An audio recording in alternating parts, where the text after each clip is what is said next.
Hello Laracon, I'm super excited to be here today. My name is Nuno and you might have seen this face on Twitter before. I have developed multiple packages for the Laravel ecosystem and for PHP in general, Collision, Laracon, Laravel 0 and more. Today I'm here to present you to another open source project, and this one is called Pest. Pest is an elegant PHP testing framework with focus on simplicity, and it is damn simple. It's based on PHP unit, but gives you a nice API so you can create tests in the elegance that you expect, in the convenience that you would like. I can tell you, I could spend the entire talk telling you how awesome Pest is, but I think I'm gonna do a demo to you. So let's get started. Here I'm going to move to my terminal, into my Sublime Text, and I'm going to show you a fresh Laravel application that you might know before. So by default, Laravel ships with PHP unit, which is the standard in testing in PHP. And the way it works is that to create a new test, actually you need a namespace, a class that extends something, and a public function to see your first test. I mean, this is quite the usual, right? The most common PHP developer thinks that in order to have a PHP file, you need to have a class on it, right? And if you run a PHP unit on the terminal, you have a pretty decent feedback. You have here the message that PHP unit was created by Sebastian, of course, but you also have pretty acceptable feedbacks telling you that 2 tests are passing. Now, let me show you how it works in Pest. So first of all, to get started with Pest, the only thing you really have to do is type composer require pest PHP pest, and once you do it, actually Pest is a progressive testing framework. So once you do it, everything will still work. So as you can see here, I still have a success output telling me that those 2 tests are running and they are passing. And this is happening because Pest is a progressive testing framework, means that it works with your current PHP unit test suite. It's built on top of it, so that's why it's working so great. Now, the output is obviously better right here, I think. So it's a little bit more verbose, but it's also nicer on the console. The UX, it's a little bit nicer, right? So let's see, for example, if we have a failure here. I'm going to put fail here, and I'm going to run PHP unit so you can see how it was before. And as you can see, this is the output of PHP unit once you have a failure. And I mean, is again, oops, I don't want to put fail here, I want to put false, right? So let's rerun it. And as you can see here, I have a failure, which is the output in PHP unit when I have a failure. And it's acceptable, right? It's telling me that, it tells me the file, the class, and why it's failing. I also have here the number of the line. It's quite acceptable, I would say. But if we run with Pest, you have a way better output, really built for humans, actually. So here I know that this test is failing right there, but the test will still proceed, and here I have a pass, and here I have a snippet that tells me exactly which line I failed. And having the snippet directly from the console, I think it's pretty nice, right? Here I know that 1 test is failed and 1 I've passed. So in terms of output, I would say that Pest is a little bit nicer than PHP unit by default, right? And one thing cool about Pest is that you can use this stop on failure flag if you want it to stop immediately once you found a problem. So here, for example, it tells me that, okay, this basic test has failed, and I'm going to show you why he has failed right away. And here you can see as well that 1 test is pending. So it didn't actually proceed to the second test. It stopped immediately when the stop on failure flag is activated. So pretty nice. Now, besides the different output that Pest provides by default, you also have a different way of writing tests. So we know that it works with the current way of writing tests of PHP unit. So you can still write classes, that will work. But Pest also offers you a different API of creating tests. And let me show you a little bit how did I come up with that API? So obviously, I was working with JavaScript, and JavaScript have Jest, and Jest offers you some kind of it-describe API of writing tests. But if we take a look closely to the routes file of Laravel, for example, you know that this is the way of creating routes in Laravel.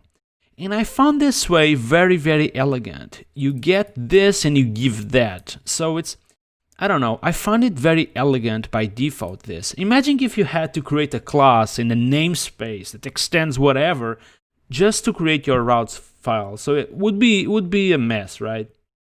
And I found this way of creating routes very, very elegant.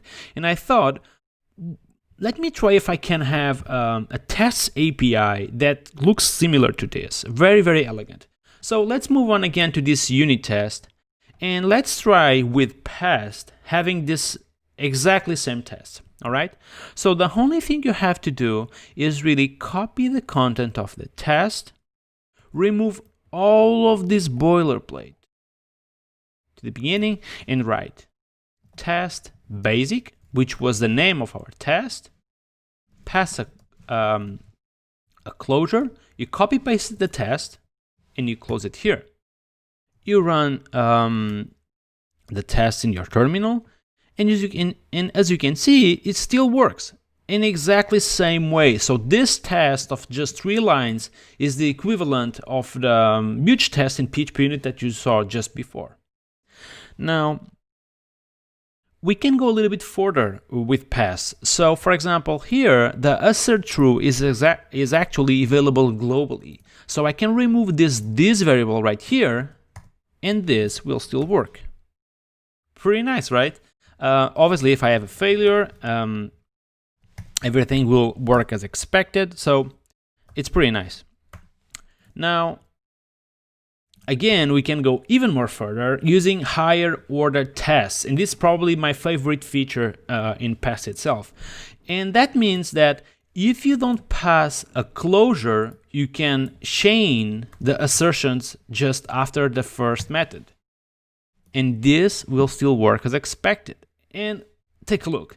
This one line is the equivalent of the test that we saw just before. So yeah, it is damn simple. I really like it. Okay, so this is the high order tests in Pest. Let me take a close look to my notes here. Yeah. So one cool thing as well is that when you have this closure here, you can also change some methods right here.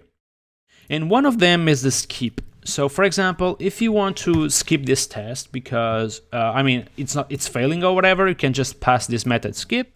You run your test suite and Pest will tell you that this test has been skipped. Now you might want to give a reason, and I'm going to tell because Laracon. So Pest will have this nice warning here telling you that this test has been skipped because of Laracon. So I think it's pretty nice.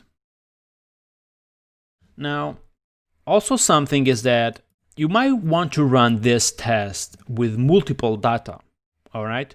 So for example, imagine that you are writing validating email service, service that validates emails. So you would write something like validates emails here, and then you would have a service that, for example, service validate email, and you want to work with multiple emails here. You want to make sure that your email validation is working as expected, but with different data, right?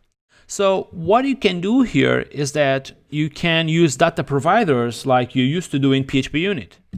And that is basically saying, okay, I want to actually test this validation. And here I'm going to just say assert not empty. And I'm going to test this assert not empty with multiple emails. Okay? And the way it works in PHP unit is that you would need to write a data provider for this, like that. And then you would need a function, call it get emails, that would actually return the list of emails that you want to test your test against, right? So this will be like Nuno, and here I would put freak. Now, so this is the way it works in PHP unit, but in Pest we have a more convenient way of doing this, and that is using datasets.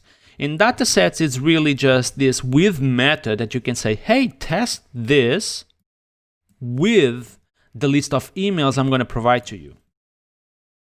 Okay, and again, you can remove all of this boilerplate. You no longer need it. And I'm going to run my test suite, and hopefully everything works as expected. And there we go. You can see here that my test is passing. It validates emails with Nuno, but it validates emails also with Freak. Pretty awesome, right? So just 3 lines again. It's a little bit better than all the boilerplate that you used to need to do a test like this. Now, if you are like me, I like to keep my tests very, very simple. So I would prefer to actually see my dataset in an isolated file, and we can do that with Pest.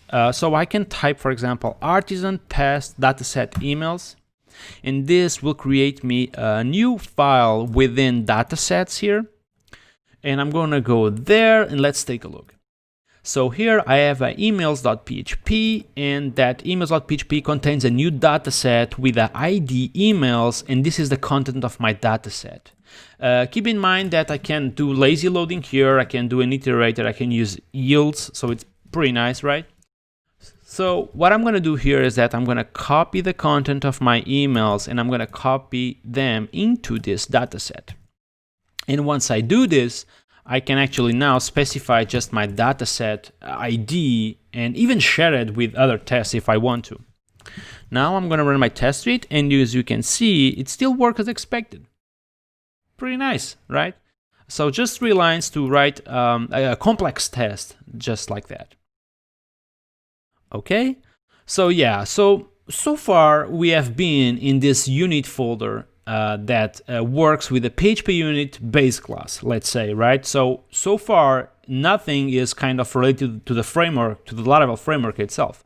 So let's move on to this feature test. And the difference between the feature tests and the unit tests is that the feature tests actually needs to bootstrap the framework. Right? You need the container, you need the database, so it actually bootstraps the framework.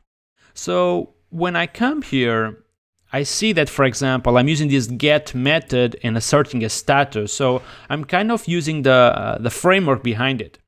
Now, to migrate this test into Pest, really you just have to follow the same rules. So you would copy the content of the test, you would remove all of this boilerplate, and you would write something like, it has a welcome page. Then you pass a closure, and you would close the test here. And now you run your test suite, and everything should work as expected. There you go. Now, obviously, we can do higher order again. So let's, for example, go crazy and chain the get right here. And there we go. I'm going to run my test suite, and still works as expected. If I assert that I have a 300, obviously, this will fail. There we go. I do expect 300, but I'm receiving a 200, right? And if I do what Michael Dorinda was saying to me, I can just do assert OK, which is even more elegant, right? Pretty nice. Now, you may have asked yourself how this is actually working. How do Pest knows that in this specific file, in this specific test, I'm actually using the Laravel test case behind it? So the reason why this is working is that once you install Pest in Laravel, it actually creates 2 files. One of them is the helpers file, and this one is just to create some functions that should be shared between the entire test suite. The second one is the most interesting one, which is the files which defines kind of the conventions of your test suite. So here I'm telling to Pest, hey Pest, please use this test case within the folder feature. So I'm telling you to Pest that every time you see a test inside of the feature folder, it should actually extend the Laravel test case. And that's why we have access to this API that you used to see that you used to see in Laravel feature tests, right? So it's pretty nice. Now let's use, for example, a more complex case. Let's try to roll back here into the closure test, and let's try, for example, use the database, right? So I'm going to tell Pest here it has users, for example, and I'm going to create a user using Laravel, and I'm going to create it right here, and I'm going to assert, for example, that database has that user. Okay, so the ID will be number 1. The example is very, very basic, but at least I'm going to tell you how can you use the database behind it. So I'm going to run my test suite, and as you can see, the error is, you might have seen this error before. So it's telling me that, hey, you are trying to interact with the database, but I mean, I'm having a query exception because there is no such table users yet. Now, this happens because, just like in Laravel feature tests, you need to specify that this test is using the refresh database trait, right? So it's pretty, just like in Laravel feature PHP unit test, you need to define that this test uses the database as well. So the way you can do it is that, at least the way I would do that, is that I'm going to go to my Pest file right here, and I'm going to say, hey Pest, do use the test case and the refresh database class in the feature folder. And now I'm going to run my test suite, and as you can see, it works expected. It has users. So yeah, there is also another way that you can do this if you want to specify per file, which is just do the uses here. I can do use refresh database class here, but I kind of like it having this file very, very simple and just specify that in my pest.php file. Okay, so let's complicate things in a little bit more. So let's create a new test in this file. So yeah, you can have multiple tests per file. One thing that you cannot do though is that having the same description. So here, for example, if I run Pest, it will tell me straight from the console, hey, that test already exists. That test with the description it as users already exists in that file name. So I have a pretty nice, I think Pest offers you pretty nice console exceptions directly to the user. From here, for example, you are not seeing a snippet. It's just straight feedback from the console. It's telling you directly that you cannot use the same description twice.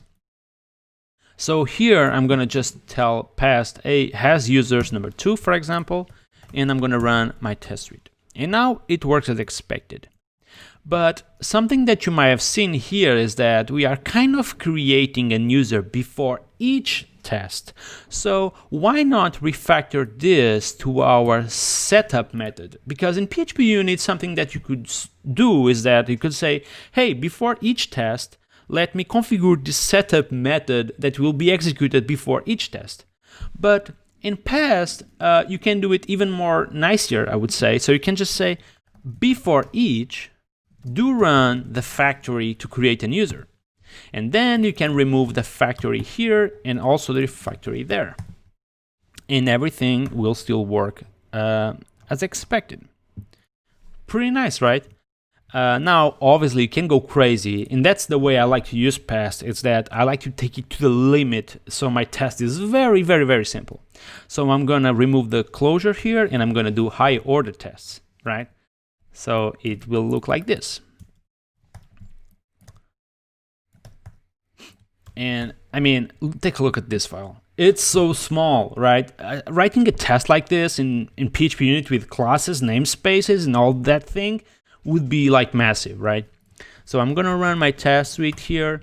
And as you can see, it has users too, and yet users and have the first test as well. So it's working as expected. So yeah, I think for this talk, I could go even more further. Oh, let me show you something actually. We also have coverage. in Pest, a little bit more nicer than PHP unit again. So let me show you. So by default, obviously you can use the same options as PHP unit. Again, this is built on PHP unit, so you have all the options that you are used to use, but we offer you a pretty nice option for coverage. And the way that it works is that you just have to pass coverage here. And once you pass the option coverage, you'll have this stats that telling you that 63% of the code is covered. And you also have this nice output that tells you which line is not covered, what is the percentage per file. So I think it's a very, very nice report straight from the console. I mean, it's straight from the console. It's not HTML or XML that you need to parse and understand. It's really built for humans. You have this straight from the console. You don't have to worry about anything else. So yeah, this is coverage in Pest. And yeah, I think for the demo we are good. So let's back to our slides. Now, Pest was released a few days ago, but we have so much more in the pipeline. I mean, I'm developing a plugin for Laravel that you'll have all the assertions in Laravel that you like, but available globally. There is a plugin to do watch under development, a plugin to do snapshots that will be released soon as well, that allows you to use the Spassy snapshot package, but this time for Pest, educational content, videos, and way more. Everything is on the pipe. It should be everything tackled here in the next couple of weeks. Now, obviously, it's open source, it's free, available for everyone. You can get started today. The only thing you need to do is go to this website, call it pestphp.com. You can scan this QR code directly, and you will get there in that website. So go to pestphp.com, get started with Pests, and make your test suite very, very simple. It's very minimal. So yeah. Thank you so much for having me. I will be available for questions. So yeah, see you next time.